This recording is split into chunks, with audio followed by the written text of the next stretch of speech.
Man, I wonder what's went on in the news in the last 24 hours.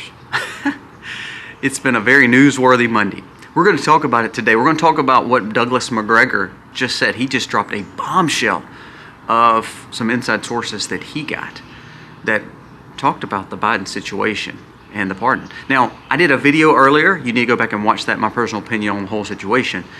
It may open your eyes. But then we're also going to talk about what Elon just said and what Twitter has done, some new data that's come out that should blow your socks off. And actually, it shouldn't, let me go back. I don't know if it should surprise you, but it should also wake you up to say, you know what? This is exactly what we've been fighting so long for.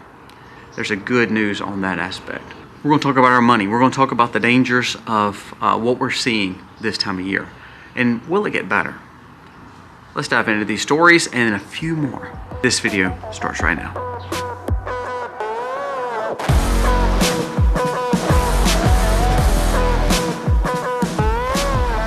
Hey guys, welcome to the Max. Thank you so very much for being here today. If you are new to our channel, go down here, press subscribe, ring the bell, give us a thumbs up. It does mean the world to me and it helps us share our message across this platform. Now, as I said earlier in the intro, we're going to start something a little different. We're going to try to do some days where we're doing 2 videos a day, a shorter one in the front and then a longer one at night like we've been doing. We ask that you watch them both because some may be geared towards prepping, some may be geared towards a certain topic. That's kind of what our first of the morning videos are going to be. A little bit short, a little bit to the point on scenarios, and then of course the longer content for the afternoon.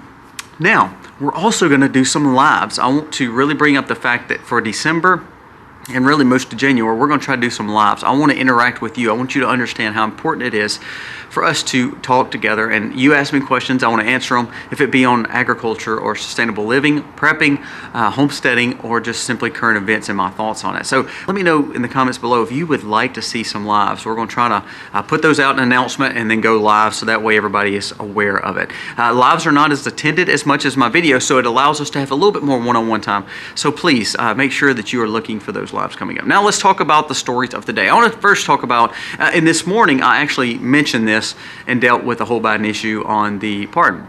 But one thing I wanted to come out with and say, one thing I wanted to bring attention to was why it was done. Now, go back and watch the video from this morning because it actually talks about in depth what my thoughts are on it. But there was a statement made after I made that video I thought was really eye-opening. Douglas McGregor, and he is an insider and he has sources still, but Douglas McGregor, which is a phenomenal military mind and intelligent person, said this: there's a story that shows that White House officials revealed that Hunter Biden threatened Joe with a book writing and would go public of the recent life experiences. And then a day later, he gets pardoned. So, you know, we talked about a father's love for his son. The question is, was it actually the conniving son's information on the father? We don't know. But either way, it happened, and the video earlier talked about that. So that's an opening thought, is that corruption runs pretty rampant in D.C. The question is, who's willing to expose it? And I think that McGregor made a good point. He said, this is probably true. This is probably what actually happened. Someone was willing to write a tell-all. Because to be honest with you, how dark is D.C.? You know, I knew a gentleman who used to work in D.C., and he said, everywhere you look, and he would take dignitaries around, he said, everywhere you look, there'd be cameras, there'd be people, there'd be reporters, there'd be insiders, there'd be intelligence people, always around. So they're always getting information and always kind of eavesdropping on what's going on, because the more they know about you, the more they can control you. And I think that's what's actually happened in the D.C. swamp. That's why I think it's good to stay out of D.C. if you're a congressman or senator, even the future president, how he's been in Florida. Those are good moves because you can control the narrative and control your environment a little bit more than controlling D.C. So that was a big story that Douglas McGregor let out. Now let's jump into what Elon Musk just said. Elon Musk gave an announcement. He said, we are canceling the cancel culture. And I think that's huge. Now, don't get me wrong, there's been times I've been very suppressed. I mean, and it's hard to sometimes speak if all of a sudden somebody does this to you. You know, you can't hear me. Suppression's real. But what X has done and Twitter's done and independent journalists has done is they've made it where more people care about what individuals in the public, just normal everyday Americans like we're talking now, say than what someone dressed in a suit in Washington or New York says. This is a story that not only what Elon was saying about how we are now the new news and that we are the people that are listening to other people, so we're gaining wisdom as a culture. I want you to listen to what Catherine Herridge said, which is an independent journalist that used to work for Fox, got fired, big story there. But I want you to listen to this. She says, the data does not lie. 30 million engagements just on Twitter X versus 4.5 million viewers on network evening television. So listen to that now. 4.5 million viewers on network evening television, cable news, legacy news, where they're getting their information from, Fox News, MSNBC, CNN, NBC, ABC, CBS, whatever it may be, compared to 30 million engagement and views on Twitter.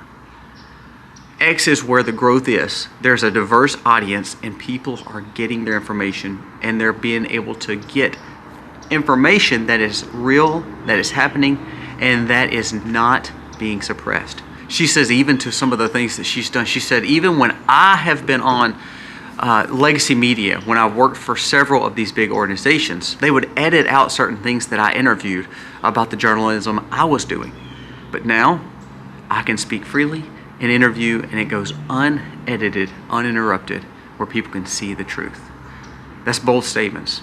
And Elon's saying the same thing. He's saying not only have I given this platform, it's allowed people to speak, independent journalists being able to get their information out so we can know more knowledge.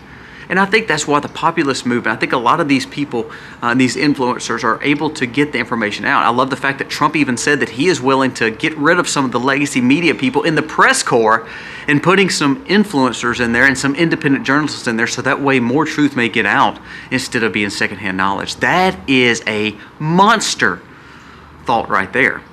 What if all of a sudden you look down and instead of seeing MSNBC or NBC, you see people like Benny Johnson, or you see people like PBD, Valuetainment. You see people like Joe Rogan sitting out there, or Laura Loomer, or whoever it may be. What you're actually going to see is a new wave of media coming in, where the influence is not from an advertiser or from a big business legacy media. It's from everyday Americans. I'm able to speak. I'm blessed to speak to 30, 40, 50,000 a day on a video. Now, don't get me wrong, I would love for that to grow. But ultimately, think of the impact we're making when we're able to talk to each other and make news happen. Think of how good you are that you're able to share certain people you like to your neighbors. Think of the impact you're making in their life. You're opening their eyes to something they may have not seen. That is huge. So kudos to you, because remember, you're the one sharing this. You're the one viewing this. You're the one getting the knowledge. So this is a very good turn of events when it comes to media. Now let's go to the last story of the day I want to kind of talk about. We're seeing a rise of escalation in places like Syria, Iraq, Lebanon, of course. But you're seeing these groups, these rebel groups, these other people kind of spar up. Look at Georgia, same way. Now, the legacy media spin it as, well, they're going against this person or that person. Ultimately, it doesn't matter. It doesn't matter what side of the view that you say, okay, that's wrong, that's right. Ultimately, you're seeing an uprising in the Middle East. And you're seeing a reset there. Just like we saw in America, how Trump kind of won in a landslide, and he's putting people in power that John Bolton's like screaming about, and all these establishment people are screaming about. He's changed things. You're starting to see the change. Argentina, El Salvador.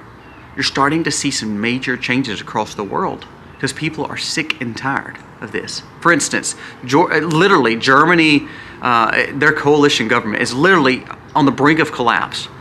And instead of the leader fighting for Germany, he's trying to give $650 million to Ukraine. So he's in Ukraine right now.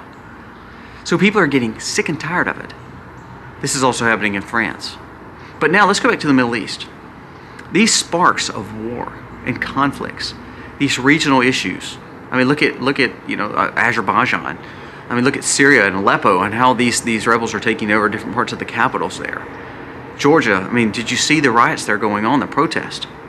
This will go to Iran. This will go to certain other parts of the Middle East. The question comes to me is this: what's next? Now, everybody's got their hand in it. China's got some diplomacy there. Russia's got some diplomacy there. Of course, we do too. So are we seeing the melting pot of, again, another big situation that nobody's talking about?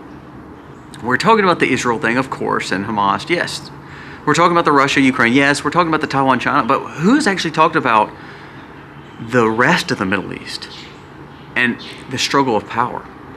You know, Syria has a good relationship with Russia. And right now, I'll be honest with you, Assad is looking kind of weak in some of those areas.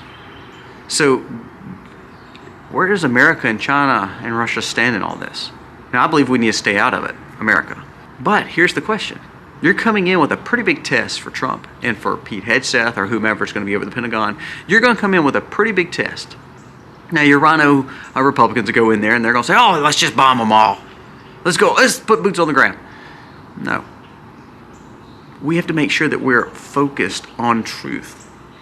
Now, what's actually happening is a lot of times people are trying to get better leaders or get the leaders out that's been in power for too long. Let them work their own problems out. Now, do I want people to suffer? No. But what happens is if you've had a dictator in power for 40 or 50 years and the people are uprising, that's none of our business. Let them do what they do.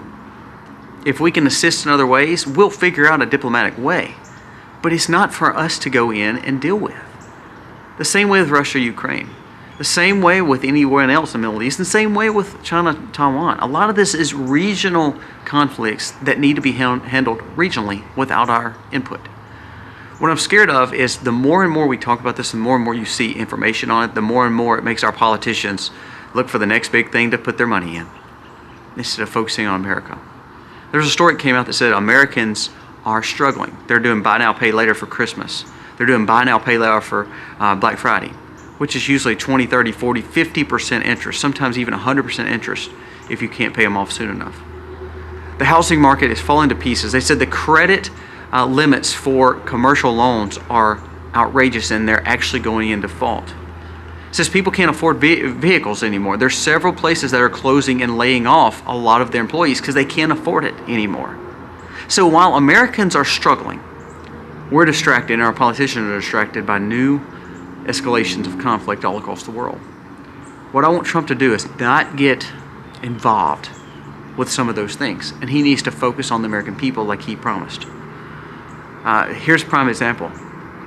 Great choices when it comes to Kash Patel, Pete Hegseth, Tulsi Gabbard. But have you seen the new DEA person that Trump has got to head the DEA, the person he nominated for that?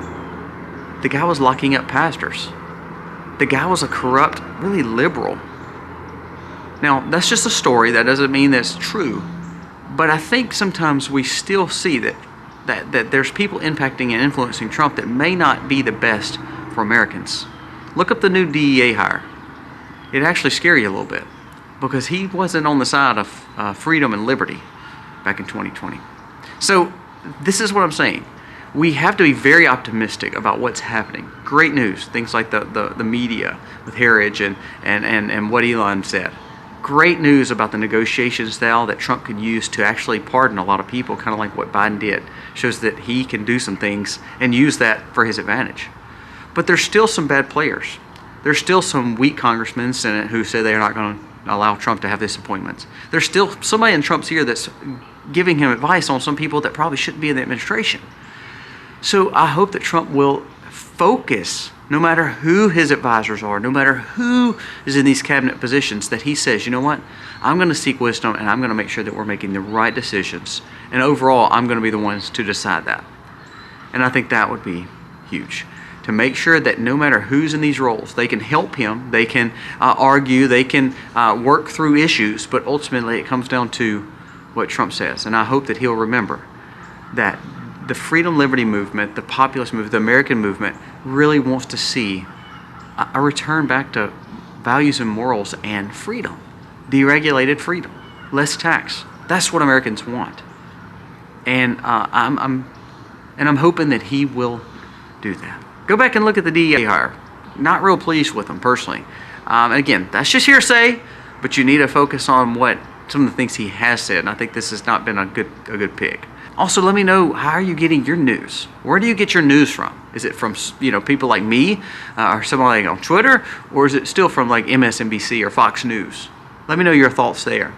And then go back and watch the video from this morning about the Bidens and tell me what your thoughts are, my opinion, and how him doing that might have actually been a good move because it allows Trump to have a little bit more freedom when it comes to the pardons that I think he needs to do. Let me know your thoughts. Thank you so much for watching. I humbly thank you so much for watching. And I want you to please give us a thumbs up if you like the content, subscribe to our channel, and I hope you have a wonderful day. God bless.